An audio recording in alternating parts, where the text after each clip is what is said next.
Okay, so we are going to kick off the OrangeHRM webinar on the Audit-Ready Workplace. So our host today is Vendramini. So during the session, if you have any questions to raise, please feel free to drop it in the chat. So we'll be able to answer those during or afterwards the webinar is done. All right, Matt, over to you. Thank you, Neelan. Good day, everybody. It's Matt Vendramini here again. It's nice to speak with everybody. I'm a VP of Global Sales here at OrangeHRM. I always like to just always put this at the front of all our meetings and at the very end, how you can reach us. So we have a really exciting webinar here today for you. And if you had any questions that don't get answered or you'd like to contact us directly for any reason, please reach out to us at sales@orangehrm.com. That's how you can reach us. That'll get to me and to many others on my team who can help with any questions or queries you may have. So just to kind of talk about our agenda today. So our topic is the audit-ready workplace. So this is obviously a common issue that lands on the desk of HR quite heavily, and that's when auditors come in, whether they be internal auditors, external auditors, government auditors, or the like, right? So this creates a lot of work, a lot of anxiety and tension at organizations as you try to oftentimes hunt down information that maybe you know where some of it is, some of it you may need to find. You may also be worried about how complete that the data set that you're going to need to find is, and what you're going to find when you do find it. So we're going to talk about how we can help with that today. So just a quick agenda, right? So what's the reality check? What happens if you get audited? What's the situation at the ground level, right? Two, where companies actually fail. So what where we tend to see, or what we've heard over time, where organizations really struggle with audit that causes the process to end up dragging on longer than maybe they'd like it to, and causing them more anxiety than maybe they'd originally even hoped for, right? Three, so let's talk about then, what does audit ready look like? So if an organization is audit ready, what is the situation on the ground that's going to make them be able to handle those scenarios very effectively, right? Oftentimes you're not there, so what are the practical steps that we can take to get you there, right? That's going to be one of the most important things we're going to talk about today, right? And then we'll talk about a few live scenarios, right? So what were to happen if you get audited tomorrow? Let's walk through kind of a play-by-play of the situations that you might encounter, right? And then we'll talk about next steps at the end. So that's our agenda for today. Hope you find it interesting. And as Neelan mentioned, if you have questions, please drop them in the chat, and we'll look to address them in the Q&A section at the end of the presentation here today. Okay, so let's start off with the reality check, right? So we work with businesses large and small, right? Some of our customers are 5 or 10 employees. Others are several thousand employees that span multiple countries, right? And everyone else in between, right? So large, small, public sector, private sector, spanning across many different verticals and industries, right? So organizations oftentimes think that they're more or less audit ready until they realize that they're not, right?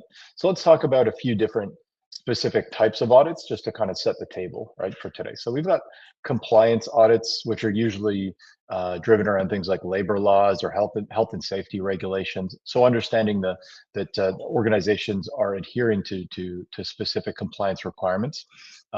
Internal audits, right? So you may have organizations that are larger, but they may have be looking to go through something like an M&A or other compliance related activities. So internally they need to audit their own processes, procedures, and information.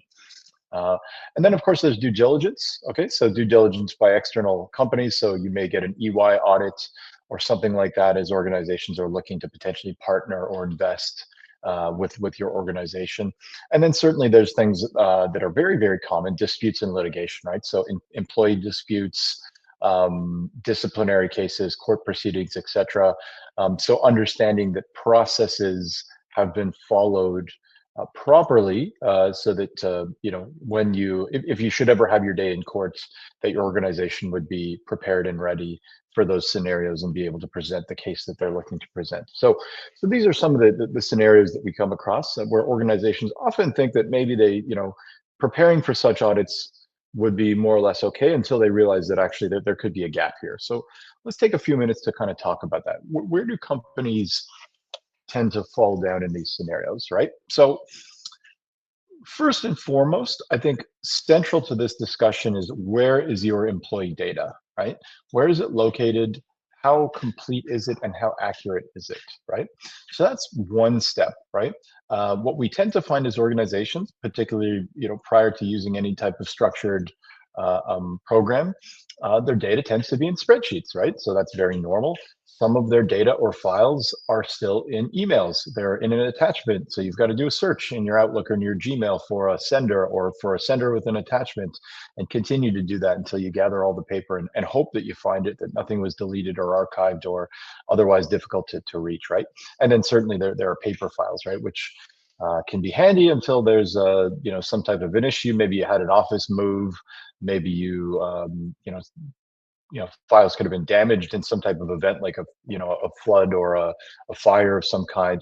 All kinds of issues with paper files, right? And certainly you can't search for them other than looking at each page one by one, right? There can be no audit trail at times. So who made what changes to which documents at what time? Were they authorized to see or view or access that document, right? Getting a good sense of changes to these things. ISO audits are especially heavy on things like this, right? What's the document version that an employee signed? What was when was it signed? What changes were made to it? Who has access to it, and so forth, right? Organizations may have one or two locations that are firing on all cylinders and everything is consistent with policy and procedure, but you may find that you have inconsistencies across different locations. Maybe you've got that that black sheep location that kind of works, sings to their own song sheet and does things differently, and that could cause problems for you down the line, right? Again, kind of going back to the paper file thing, so missing or outdated documents, right? So contracts that could be out of date or incomplete, or certifications, right? So if you have training certificates or otherwise records for employees, are these things all up to date? Would you be able to see what those gaps were at any given time, to understand where things stand in scenarios like that, right? How does your organization do approvals, right, for things like leave or overtime or other similar scenarios, right? Were these things done manually? Were they done by email? What's the visibility, the access level, or the understanding of how these processes are? And again, going to across locations, are similar approvals handled differently in different areas of your business or different departments, right? And again, kind of going back to the onboarding thing, what is a process? Do some organizations work off what we call tribal knowledge instead of a documented process, right? Are they working off of something that they've just traditionally done employee after employee, which kind of works within the heads of the people executing on these processes, or are things actually being documented properly and adhering very specifically line by line to policy?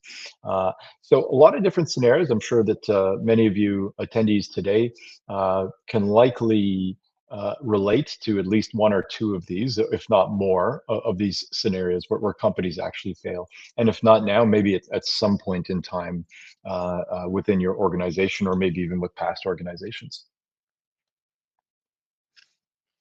So what does being audit ready look like, right? So let's take a picture back. Like, if you were actually audit ready to be able to handle audits at any given time, what would the scenario at the ground level look like at that stage? So there'd be a few things that we'd want to consider. Actually, 5 in particular. One is having centralized records. So we like to say that this is thrown around. This term, one source of truth, is thrown around a lot by different software vendors, but it's really specific and important when we talk about auditability, right? So centralized records that are accurate to the best of your knowledge, that are up to date, that have specific access controls applied on top of them, so that you've got a central database that can be accessed, run reports, and give you the information you need.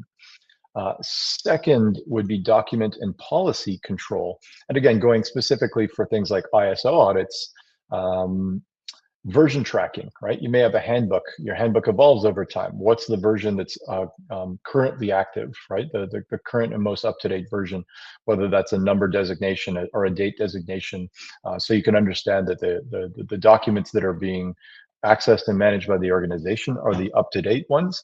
And then if needed, you can understand the changes that have been made over time to those documents, right? So understanding that is a critical pillar of being audit ready. Process transparency, right? So a number of different processes that are tracked across organizations, especially on onboarding or offboarding, performance management, goal management, and leave tracking, right? So being able to show a clear process to auditors that's in place and that's being adhered to is critically important for being audit ready. And audit trails and reporting. So again, kind of going back to this, who made what changes and when? Is that person still active? What were the specific changes? Can I export these reports and make them available to auditors so they can see exactly what they need to see? And I've got a clear paper trail of what I'm going to need, right? And then role-based access and security. So this is really, really important too, and one that oftentimes gets overlooked. And that is, you've got your centralized records. Who has access to that? Right. So obviously some of this information is available in the audit trail, but being able to define clear clear guidelines to who has the authority to access and change documents or information within the organization, right? So those are some of the key pillars when we look at what being audit ready looks like, that we need to consider as a part of this journey from maybe being less audit ready to being very audit ready. Okay, so what are the practical steps to change from being an organization that would really, really struggle with an audit to being audit ready over a period of time, right? So this is a journey that different organizations need to take. And especially this will differ based on the size of an organization or the geographic distribution of an organization and how that would land, right? So let's look at 5 steps that can help us transition from not ready to audit ready, right? So the first one would be auditing your current gaps. So let's do an audit of your auditability, right? So the key thing here, I'd say the first pillar of this is specifically identifying your data. So when I say data, just to be clear, I mean specifically your employee information. Who are your employees? What is their current status and information, full-time, part-time? Are they a contractor? Are they properly designated as a contractor or a full-time employee or part-time, etc.? Where does that information live? Is it up to date? What might be missing? And what is the path to getting that data updated? Because you know, it's when good practices are in place, it's second nature to have all that information accurate and up to date for all existing and even past employees, right? But until you get there, there could be some gaps. So really identifying, you know, how ready is your data, your standard, your regular, let's call it employee data, your day-to-day information about your workforce, right? So understanding those gaps. The second is to really centralize it, right? So you know, once we have the data, we've filled in the gaps, and for different organizations, there's processes you can go through to get this updated, whether you assign this locally to HR, regional HR heads or department heads, supervisors, etc., the people that work with your employees on a day-to-day basis to ensure that we've got the data that we need about them, that it's up to date, that any records that we can fill in with regards to contract dates, we make sure that everything is accurate and up to date, etc. Okay, so once we've got all that centralized and standardized, we enter it into a single system of record that is controlled and managed properly, again, with things like access controls and visibility only to the people that should be able to see and access and update this data. And then number 3 is really the turning point at this stage, right? It's standardizing your workflows and processes, right? So from things like onboarding, right? What's the process to onboard an employee, to gather the required information and documentation from them, to put a path forward for them in things like transitioning from a probationary period to being a full-time employee, what things will kick in when they become a full-time employee, etc. So ensuring that that process is bulletproof, that it's in place, and it's consistent across your organization, right? And then doing the same for things like, leave visibility and approvals and so forth, right? So documentation, consistency, and standardization, right? So that's really what we're looking at there. And then what can we do to move away from sort of the more traditional ways of getting this information out and processing it, right? So from paper to digitalized processes, right? So contracts, policies, certifications for completing training, etc. So tracked and even signed digitally when possible and when necessary. Absolutely, there are instances where you may still need, a wet signature on a piece of paper, but for many other instances, we can digitize these processes. But even with the ones that do require paper records, we can digitize them at least as a backup. So we'd be able to index and understand the gaps when needed with a digitized process as well. And then reporting and audit logs, right? So being able to understand the changes that have been made over time. So if there are questions down the road, 3, 4, 5 years or beyond, when an audit is occurring, that you can look back at the audit trail and see exactly what happened and when it happened for things like document updates, process changes, implementation of different processes, et cetera, right? So you'll have a full audit trail and be able to communicate effectively to auditors when needed, right? So that's really a transition. So 5 key steps that really get into. We can do a webinar on each of these steps individually, right? There's so much in each category, but just as a general overview, this is the kind of framework that we like to work off of when we talk about getting audit ready. Okay, so let's talk about a few very specific live scenarios. So let's talk about what an organization would go through and kind of a step-by-step live situation. So auditor shows up, they knock on your door, they're going through maybe a broader audit for the organization for any number of different reasons, but the auditor specifically asks an HR manager for all employee contracts, leave balances for the last 12 months, and proof of policy acknowledgements, right? So we'll say, okay, where are we gonna go get that? So if you're not audit ready, maybe you're working off of paper and spreadsheets, Google Drives, etc. So this type of environment to kind of manage this process, right? So this is it's gonna take you a long time, probably, right? You're gonna be scrambling through different folders, okay? You're gonna be trying to work off of memory. You may have a scenario where you've only been with the organization for 6 months. So a predecessor may have left just prior. So you may need to kind of dig through those records to try to find the information that maybe have existed that someone else organized in some sort of a way. You may be searching in the Wayback Machine in emails, looking for chains that may include certain pieces of information where you've identified gaps and you're looking to fill those gaps by finding that information in email. You may find conflicting data, changes that may have been made, and you're trying to connect the dots as to when those changes were made. Maybe an employee standard offering would be for a certain amount of leaves, but maybe they negotiated something in addition to what is the standard offering, and you've got to try to find out when that gap was filled or the reasons for it. So that could be a scenario. So this puts you at significant risk exposure in scenarios like that. Worst case scenario, you're buried in this audit, right, for a period of time, and you can't come up for air until you're finished, right? So that's one scenario, and eventually you get there. You just have to put in the extra hours, the overtime, the weekends, etc., to get it all in place. So that's one challenge. So that's best case scenario is it just takes a lot of time. Worst case scenario is you're pulled back in for additional meetings, or you've got a flag or a follow-up that you've got a set of homework that the auditor prescribes to you and says they're going to come back and they're going to want more information from you down the line. With OrangeHRM, totally different story, right? You're going to pull those reports instantly. For example, show me all of my contractor employees, a list of them, and their start and end dates, and then from there cross-reference that against the exact contracts they've signed. So you'd be able to get a PDF or a CSV or Excel file of the information you need, and then attach the documents accordingly and send it along to the auditor. Full audit trail visibility, so you'd be able to see what changes were made by and when, by whom, and for what reason, right? So you'd be able to pull that information up and again, export it, track it, and share it as needed for auditing. Complete documentation that's structured and in place, right? So you've got a tool set to have all the documentation you need, where you need it, when you need it.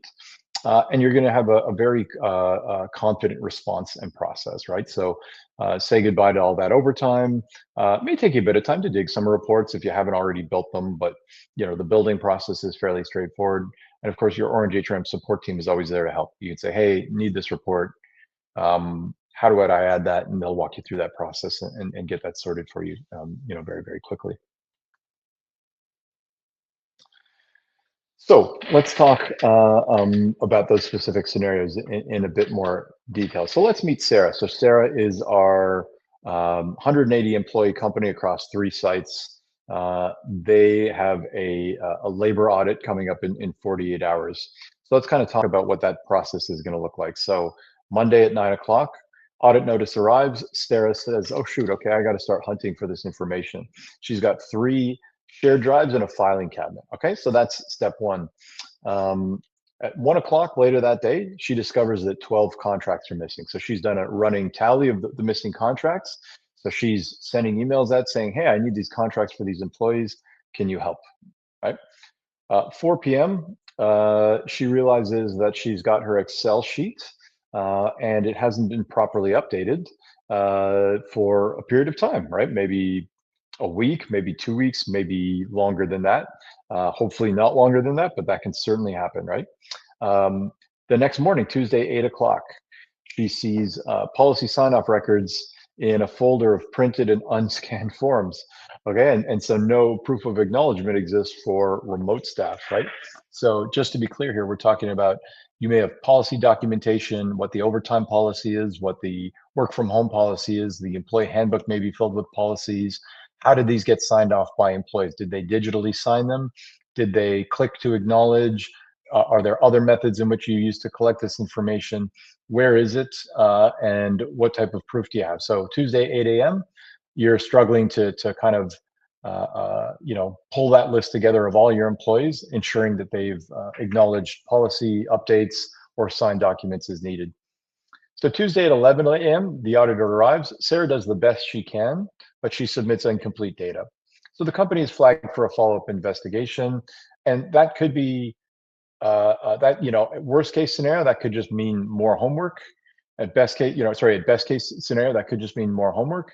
But at worst case scenario, that could involve trying to dig deeper into the records or escalation in the organization, right? So these are really real live scenarios that do occur for our clients, and likely many of you at some stage in your career where you've had scenarios like this that cause just additional work, headache, and anxiety for you, right? So let's say Sarah, let's meet the new Sarah, and she undergoes the same audit, right? But she's using OrangeHRM, the same time frame, right? She's got a labor audit, 48 hours notice, right? So Monday night at 9 a.m., audit notice arrives, and Sarah's like, okay, so there's some information I need to pull together. So she'll open OrangeHRM and run the employment contracts report for all 180 records. So that'll be filtered. She'll choose the display fields she needs on that report, like first name and last name and start date and end date of contract, job title, location. You get the idea, right? So quickly she'll be able to run that report for all contractors or all employees, et cetera, as needed. Pull that information to Excel or PDF. Monday at 10 o'clock, she says, okay, so I can pull up my leave balances for the past 12 months across all 3 sites. Of course, this version of Sarah has a defined process in place. If employees want to go on leave, they need to use the software to apply and get approval for it. Otherwise, it's not approved. We've stopped employees from asking their manager by popping in or sending an email to HR or, telling their friend to call in or anything like that.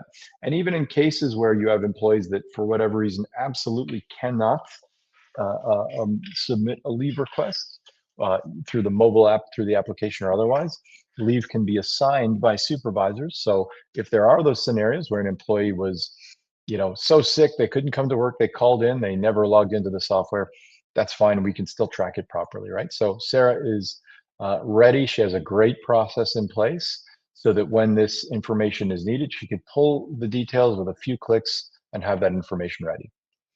So now we're at 11 o'clock, we're 2 hours in. Policy acknowledgement log is pulled for every employee across every policy. It's time-stamped, and in some cases either they're signed off or sometimes they're clicked to acknowledge by those employees. You have a timestamp and a date of when this was done by all employees at all locations. By 1 o'clock, she's pulled her full audit package together. The auditor has received it, and Sarah goes for lunch. So Tuesday, the next day, the auditor arrives, reviews the package, has the information she needs, and says, okay, we're good to go here. Thanks for your time, Sarah. So Sarah has now significantly reduced the pressure she's under, significantly reduced the risk the organization is at, and saved everyone a lot of anxiety, and has more, and everyone has more time to get back to their full-time jobs and getting other work done because she's audit ready all the time, right? So that's the difference. It really is that stark in terms of the process you'll go through from being, from having disparate systems with information that may or may not be complete or even filled out or even available, to someone who has gone through that process, is ready and willing at any time to go through an audit, right? So same person, same audit, and completely different outcome, right? So that's kind of what the big stark reality is from a different scenario. Okay, so just a quick note on OrangeHRM. How does OrangeHRM help, right? So as a business, being audit ready is critical. It's central to what we do in terms of the value that we provide for our clients, right? Having this information ready and on hand. But we do a lot of different things, right? So we do, we are your central set of employee records. We are your database, okay? We are your method for things like leave and time tracking and overtime calculation. We can integrate with your payroll, performance, onboarding, etc. So a lot that we can do, but what we always tell our clients is we offer a modular approach. Start small, scale fast. You don't have to purchase the entire OrangeHRM suite of modules and features. You can license a handful that are going to give you the best bang for your buck, and then scale up as your needs change, or as you'd like to have, or you have the time and a budget to invest further and automate more processes. We like to say we have white glove implementation, and that's really, really true, right? So we help organizations not just to acquire our software, but to get it up and running and live, get your data mapped into the software, to get your reports configured the way they need to be, to train you on how to use everything so that you're going to receive the maximum possible value from our services as early as possible, right? So that's really, really key. And then our implementation and support team is going to be there for you every step of the way after you go live and start using the software, right? So really comes, that's key for us for fast time to value, right? So the setup takes some work, but really in the realm of HR software, what we do is really, really quick and relatively seamless, right? To ensure that we're up and running quickly and that you can start to, benefit the ROI as early as possible. And then of course, audit trails. So built-in audit trails, reporting, and then role-based access so that only the right audience or the right personnel at your organization is able to do and see different or perform different functions within the software and view certain sets of data, right? So that your data is secure and we can adhere to policies. Of course, what's not on this list, but it's important to mention, is cloud or on-prem. So if you prefer cloud, we got you covered there. If you prefer on-prem or are just required to be on-prem by nature of your business, the type of organization, maybe it's public sector, financial services, etc., we can serve you on premise as well. So a lot of different ways in which we can help you out and ensure that you can be audit ready the next time that happens. Okay, so that's really all that we had to cover today. I wanted to turn it over to the audience, and I look forward to your questions. All right, thanks, Matt. This is the time for Q&A. So if you have any questions, do drop it into the chat, and we already have a couple of questions. So Matt, I'm going to go through those as fast as possible, I guess. So first question is, what kind of reports are available in OrangeHRM? Do we have any predefined templates, or can we build our own reports? Yeah, great question. So certainly you can build your own reports, right? We've got a standard set of reports that many of our clients leverage that are commonly needed by most organizations. Of course, OrangeHRM is a global organization, so we've got customers in every region of the world, and the reporting requirements are obviously different in many of those regions. But there is a standard set of reports that tend to be helpful no matter where you're located or the type of business that you have. But what's critical is that you can then go in and create your own reports, and that includes things like custom fields, right? So you may create custom fields in Orange to track very specific details. Some examples, things like uniform size or dietary restrictions, right? Things like that you might need to track. You'd be able to let employees fill in some of that information on their own, and you can leverage those details and create your own reports for anything you need. So certainly standard reports are there, but you can absolutely create your own reports with the standard fields that are available, but as well as any custom fields you may create in OrangeHRM. Okay, so the second question is, Matt, if an auditor asks for a report on something specific during the audit, how quickly can OrangeHRM actually produce that? Well, I guess that would depend on what the something specific is. But usually, so, what we see in the context of audits is it's typically information that we would consider things that are standard, right? Like designation of employees, right? So which employees are contractors versus full-time employees, right? So that's one thing. So being able to track information like that, very simple and very standard in our OrangeHRM, so running reports like that. Again, an example I used a few times in the presentation, contract start and end dates, previous contracts that employee may have had. Are they on a 1-year contract? Have they perhaps been rolling periodic contracts, 6 months, 1 year, shorter terms, etc.? What's the history of those contracts with that contractor, right? What does that look like? Or maybe it's just a floating contract, like sort of an open-ended contract. What does that look like? How are you processing that? And what's the what type of records do you have? So things like that. These are easy things. If you got asked that question, you'd be able to run it in an instant in OrangeHRM to answer those questions. You can show documentation of onboarding processes with templates that you may use. You'd be able to pull that information up very, very quickly and easily. And of course, anything that you may be like, oh, I'm not exactly sure how to find this, you can call us and we can help. You get that information in the instance of an audit. So yeah, a lot of different things we can do on that front, but certainly in most cases, again, if there's a specific piece of information you're looking for, again, drop it in the chat and maybe we can adjust it or address it, or contact us separately outside of the event at sales@orangehrm.com, and we'd be happy to discuss that in more detail. No problem. Another question, what experience do you have in the German market with the implementation of the software? Which industries are using it? Yeah, good question. So we have a fair number of customers in Germany. I'd have to get a clarification on which ones acquired OrangeHRM from Germany versus they're a European organization that has an office in Germany, and such they have German employees, and the location is set up with the specific requirements of data management there. So we have some, certainly. But I'll do a little digging to answer that question for you. So please, if you wouldn't mind, just drop us a note at sales@orangehrm.com so we can follow up with you more precisely to answer that question. Right. So the next question is, what level of support do we get after the system is rolled out? Yeah, good question. So I addressed this somewhat in the presentation, but it's a good thing to be clear on, right?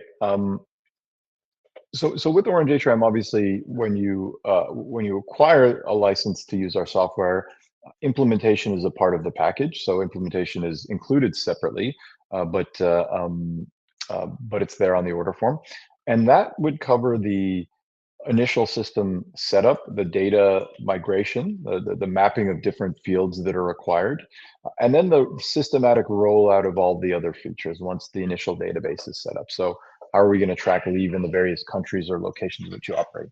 What are your performance appraisal processes? How are we going to set that up and configure the various workflows? What does your recruitment and onboarding look like? How are we going to map that to your website, job boards, onboarding process, etc. So we go through that. That's that's what the implementation process is typically like, and our team's with you to generally do the heavy lifting of that process for you. But of course, we meet with you to get that input, right? This is what we've done. Does this match your needs? We may send you away with some homework. You'll come back to us. We'll do some implementation. We'll work. We'll validate. We'll confirm that everything's working for you as needed throughout the process. Once you're live, that implementation consultant doesn't go away. They're still there. They still will likely have periodic meetings scheduled with you to ensure that things are going to plan, that we can address any changes. Some of these could be ad hoc. You may say, hey, identified this issue. Can we schedule some time later this week or next week or whatever to review it? Absolutely. That's a standard thing that happens under a traditional engagement. And then, those check-ins may happen less frequently as you're, sort of more crawl, walk, run, right? As you're up and running and live and more comfortable. But that support is generally always available to you as time goes by. So you'll be able to rely on that person as a resource for you on an ongoing basis after you're live and up and running. Now, if you need something immediately, or because that person is an implementation consultant, they may be on other calls, they may be out of office, you can always call the support line, right? So, support can be on the phone with you, same day, maybe even immediately, or you can email them, create a ticket, and have things addressed that way. If something is more more of an immediate requirement at any given time, but certainly you'll end up having a good relationship with your implementation consultant on an ongoing basis, who will become really an extension of your HR team. The next question is actually related to the implementation itself. So if our data exists in Excel, if we were to migrate to OrangeHRM, do we need to manually enter this data? So no, you wouldn't need to manually enter it. There is the capability to bulk upload that. We may need to change the columns, copy paste a column here or there to change the format a little bit. But that's the easy part, right? And then we'll do a bulk upload and a field mapping process to ensure that your data is in. There is a bit of a process. We want to make sure that all the fields are mapped to the correct fields. All the values are mapped to the correct fields. We may add some custom fields if needed, or change the labels of existing fields. But yeah, the short answer is absolutely, we'll be able to bulk upload that and map it in. We won't need to be entering employees one by one into the system. All right. The last question: how secure is our data in OrangeHRM? Very secure. So we use there's two different scenarios here for data security. One is on-premise. So with on-premise, obviously the application has application level security that's in place. And then as well, of course, since it's on-premise, you can apply your own application security to it. Of course, if you're using our cloud service, we are ISO certified, and we use Rackspace as our data center provider. They have locations all over the world, and obviously based on where our specific customer is located, the data will match that. Not always in country, but usually within the regulated market. Like in the EU, for example, we've got data centers both in the UK and in Germany. For European clients. And then regionally, we've got data centers located in other regions around the world. So, one, your data is going to be located where it needs to be. And then two, we've got application level security as well as data center level security. On our website, we've got a breakdown of those details more specifically. And I have a data sheet I can share with you that'll break down all of those details and answer all the questions with regards to both the data center level security and the application level security, both for cloud or on-premise. So if you'd like to dive into that deeper, again, please drop me an email at sales@orangehrm.com, and I can share the relevant documentation with you to go through that in more detail. All right. So with that answer, I guess it's time to wrap things up. So two things. If your question was not answered during the webinar, don't worry, we'll get back to you. And the last one is you will get your the recording of the webinar through emails after the session is done. All right. Okay. Thanks, Yeah. Matt. So just as a quick note, again, sales@orangehrm.com. That's how you can reach us. And yeah, any questions that weren't answered today, or if you have a follow-up question, please reach out to us. I'll be happy to address your requirement personally and get back to you. So thank you, everybody, for joining us again, and we look forward to speaking with you next time. Thank you. Bye.